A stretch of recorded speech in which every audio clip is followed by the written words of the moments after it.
देखिए मैंने ये तो भाई आपका मुहिम बहुत बढ़िया है। ये तमकुही विधानसभा ज़्यादा ही पानी से जल जमाव हो जा रहा है। इसका यदि जो भी ड्रेनेज है वो ड्रेनेज को उसको खुदाई नहीं हो पा रहा है। यदि ड्रेनेज को यदि साफ सुथरा करवा दिया जाए तो निश्चित हमारा ये विधानसभा काफ़ी उत्तम हो जाएगा। नमस्कार, मैं हूं राजकुमार गिरी और आप देख रहे हैं आईपा यानी कि all India progressive politics association, एक ऐसा मंच जहां हम बात करते हैं उन मुद्दों की जो सीधे जनता से जुड़ी होती है। कैसे राजनीति को प्रगतिशील बनाया जाए, इस पर हम बात करते हैं। इसी सिलसिले में आज हमारे साथ बात करने के लिए मौजूद है भारतीय जनता पार्टी के कुशीनगर जनपद के जिला उपाध्यक्ष रमेश सिंह उर्फ ओसियर सिंह जी। सर्वप्रथम आपका आईपा में स्वागत है। आज ये जो समय है, चूँकि उत्तर प्रदेश विधानसभा चुनाव नज़दीक है, छोटे दल हावी होते जा रहा है, जातिगत समीकरण हर विधानसभा में बनता जा रहा है, तो क्या यह एक प्रगतिशील राजनीति के लिए उचित है? नहीं, बिल्कुल उचित नहीं है। और ये जो हम लोगों की विधानसभा खासतौर पर ये तमकुही राज जातिगत समीकरण में इतना ख़राब हो गया है कि चूँकि हर बिरादरी के लोग चाह रहे हैं कि हमारी बिरादरी का ही कैंडिडेट हो, जो कि भविष्य के लिए बहुत ही ख़राब चीज़ है। ये ऐसा नहीं होना चाहिए। और यहाँ पर जब तक इस पर कंट्रोल नहीं होगा तब तक हमारा विधानसभा कभी भी ये आगे नहीं बढ़ सकता है। और यहाँ का लोकल का जो भी कैंडिडेट यदि बनना चाह रहा है कि भाई हम हो जाएं, चाहे इसे तो टिकट मांगने के लिए बहुत लोग टिकट मांग रहे हैं, लेकिन कहीं से ये जो जातिगत समीकरण हर जाति के लोग जो अपना चाह रहे हैं उसके चलते यहाँ का बिल्कुल समीकरण ख़राब होता जा रहा है। और चूँकि मैं ज़िले के उपाध्यक्ष हूँ और हम लोग खुद की माने काफ़ी परेशान हैं कि लोगों में ये कब ये भावना आएगी कि जातिगत समीकरण से ऊपर उठकर और पार्टी को सहयोग करेंगे, तभी जाकर ये हमारी पार्टी या हम लोग मैंने ज़्यादा मजबूती अपना मैंने वो करेंगे। यहाँ से जो हम सियासत में जातिगत समीकरण की बात कर रहे हैं, वो जातिगत समीकरण ये कुशीनगर का तमकुही राज इलाका है, पिछड़ा माना जाता है। यहाँ कई ऐसे मतलब तबके के जातियाँ हैं जिन पर जो पार्टियाँ हैं हावी होती जा रही हैं। तो कहीं क्या लगता है आपको कि भारतीय जनता पार्टी अगर अपने सिंबल पर लड़े तो क्या उसके लिए फ़ायदा होगा, या फिर ये जातिगत समीकरण के नाते उनको नुकसान का सामना करना पड़ सकता है? नहीं, मैं बताना चाहता हूँ आपसे कि ये जातिगत तो अपना जो चल रहा है वो चलेगा, लेकिन भारतीय जनता पार्टी यदि कमल निशान पर यदि भारतीय जनता पार्टी को यदि कार्यकर्ता को टिकट यदि मिलता है कमल निशान से, तो बिल्कुल हमारी पार्टी यहाँ से भारी बहुमत से चुनाव जीतेगी। इसमें कोई भी छोटे छोटे जितनी भी पार्टियाँ हैं सब हवा हो जाएंगी। कहीं भी किसी से कोई हम लोगों की लड़ाई नहीं रह जाएगी, क्योंकि भारतीय जनता पार्टी चुनाव यहाँ से भारी बहुमत से जीतेगी। आप भारतीय जनता पार्टी की बात कर रहे हैं। भारतीय जनता पार्टी में कद्दावर नेता रहे मुरली मनोहर जोशी, लाल कृष्ण आडवाणी, जिन्होंने भारतीय जनता पार्टी को एक मंच दिया, एक मुकाम पर ले गए, आज वो हाशिए पर आ गए हैं।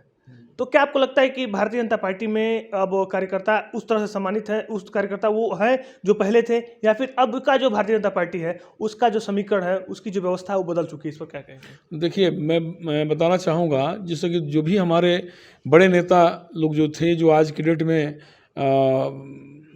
वो लोग अपने घर पर ही बैठे हैं, लेकिन जो आज की जो भारतीय जनता पार्टी है, जो योगी जी को मुख्यमंत्री मानना चाहती है और मोदी जी को प्रधानमंत्री के रूप में ही हमेशा देखना चाहती है, तो निश्चित पहले की अपेक्षा आज हम लोगों की संगठन काफ़ी मजबूत है, इसमें कहीं से दो राय नहीं है। और भारतीय जनता पार्टी केंद्र में सरकार तो है ही है, लेकिन प्रदेश में भी सरकार बनने जा रही है, इसमें कहीं से दो राय नहीं है। लेकिन बस जातिगत से उठकर यहाँ भारतीय जनता पार्टी को कार्यकर्ता को टिकट मिले और कमल निशान मिले तो निश्चित हमारी पार्टी यहाँ से भारी बहुमत से चुनाव जीतेगी, इसमें कहीं से दो राय नहीं है। आप भारतीय जनता पार्टी की सरकार बनाने की बात कर रहे हैं। महंगाई चरम पर है, ऐसा लोगों का कहना है। तो जब आप वोट मांगने जाएंगे अपने पार्टी के लिए, तो कौन से मुद्दे होंगे, किस प्रकार लोगों को आप अपने पक्ष में वोट करने के लिए कहेंगे? जी, मैं आपसे बताना चाहूँगा कि ये कहीं से महंगाई नहीं है, क्योंकि लोगों का माने कहना है कि पेट्रोल, विपक्ष कह रहे हैं कि भाई पेट्रोल महंगा हो गया, डीजल महंगा हो गया। तो हमारे कहने का मतलब कि किसकी मोटरसाइकिल या किसकी गाड़ी खड़ी है डीजल और पेट्रोल का भाव में, आप एक बता दीजिए। कहीं कहीं ऐसा कुछ नहीं है। वो तो जो विदेशी कंपनियां हैं और वो विदेश से ही अपना वो उसका रेट बढ़ता घटता है, हमारी पार्टी पर लोग थोप रहे हैं, ये बिल्कुल गलत बात है और इससे कहीं से भी कोई असर नहीं है। मैं आपसे एक चीज़ और बताना चाहूँगा, मैं 80 के दशक में ले चलूँगा आपको। उसमें बहुत ही सस्ती के ज़माना था। लोग 1 रुपया लेकर जाते थे और मोटरी भर अनाज भरकर मार्केट से खरीद कर लेकर आते थे। लेकिन भाई साहब, मैं आपसे बताना चाहूँगा, उस समय के परिवेश में आधी गांव बिना खाए सोता था और आधी गांव के ही लोगों को भोजन मिलता था। बहुत सस्ती का ज़माना था, लोगों के शरीर पर कपड़ा नहीं था। आज इतने महंगाई, लोगों का कहना है विपक्षियों को बहुत महंगा हो गया, हर चीज़ महंगा हो गया। तो मैं आपसे ये बताना चाहता हूँ कि महंगाई के ज़माने में भी जिसको हम एकदम समाज के अंतिम व्यक्ति मानते हैं, जैसे रिक्शा वाला जो जाकर बाहर अपना रिक्शा चलाकर पेट पालता है, उसका भी घर यदि बन रहा है तो आरसीसी का ढलैया हो रहा है।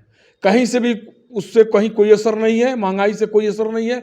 जो भी काम जो चल रहा था, अभी देख लीजिए, कहीं भी कोई देखिए, चाहे किसी के मकान बन रहा हो या जो भी विकास के काम हो रहा हो, एकदम धड़ल्ले से सब चल रहा है। कहीं इससे क्या नाम है कि महंगाई का कहीं कोई असर नहीं है। आप खुद को तमकुहीराज विधानसभा जोड़ते हैं। तमकुहीराज विधानसभा से कांग्रेस के प्रदेश अध्यक्ष अजय लल्लू विधायक हैं। उनका मानना है इस विधानसभा में पर्याप्त विकास कार्य हुए हैं। जी, आपको क्या कहना है कि क्या विकास कार्य हुए हैं या नहीं, क्या व्यवस्था है यहाँ की?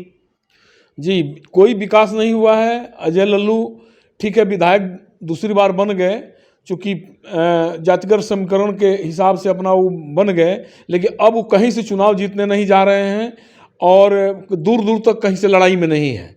और वो विकास के नाम पर, जैसे कि भारतीय जनता पार्टी के गवर्नमेंट है, भारतीय जनता पार्टी तमाम रोड सड़क जो भी हमारे यहाँ है, चाहे कहीं भी, ये पूरे ज़िले की बात बता रहा हूँ, प्रदेश में तो हम लोग अपना न्यूज़ पर ही सुनते हैं, देखते हैं, लेकिन हकीकत में ये है कि जो आज की डेट में विकास हो रहा है, निश्चित भारतीय जनता पार्टी का देन है, हमारे योगी जी का देन है, मोदी जी का देन है, जो कितना विकास हो रहा है।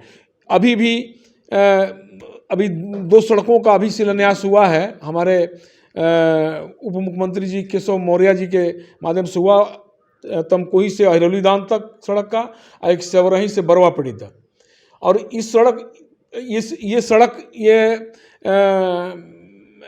का शिलान्यास हो गया है। ये सड़क में काम भी लग गया है, बहुत तेज़ी से काम चल रहा है ये सड़क बनना। लेकिन इसका भी बेनिफिट अजय लल्लू लेना चाह रहे हैं, चूँकि वो भी कहीं क्या नाम है कि कहीं के मीडिया के सामने अपना, मैं उनके बोलते हुए मैं सुना हूँ अपने मोबाइल वगैरह पर, चाहे इसे भी टीवी वगैरह पर, कि इस सड़क में काम लग गया है, बरवापट्टी तमकुही रोड वाले टीबी रोड में काम लग गया है।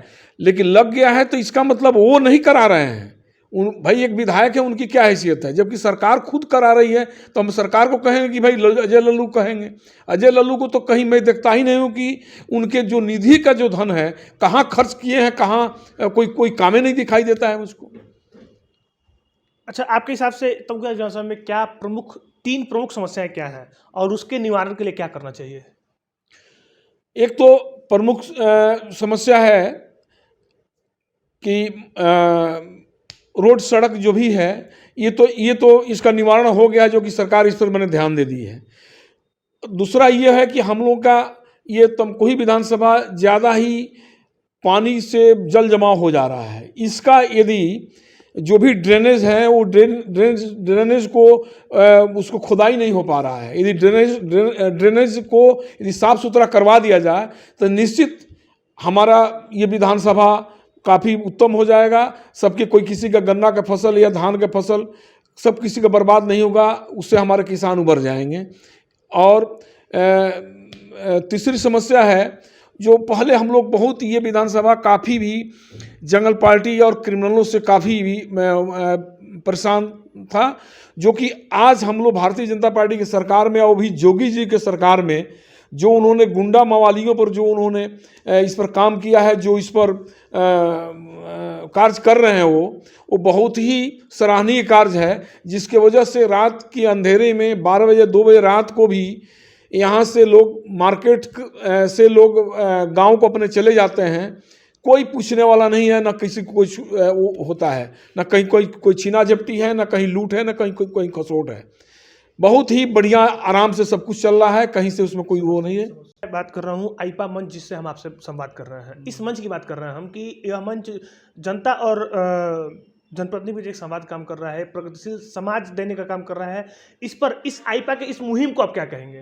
देखिए, मैंने ये तो भाई आपका मुहिम बहुत बढ़िया है। बात कर रहे थे भारतीय जनता पार्टी कुशीनगर जनपद के जिला उपाध्यक्ष रमेश सिंह उर्फ ओसियर सिंह जी से। इन्होंने अपने क्षेत्र की समस्याओं को बताया और उसके निवारण को क्या करना चाहिए, निवारण के लिए क्या करना चाहिए, इस पर भी उन्होंने बात की।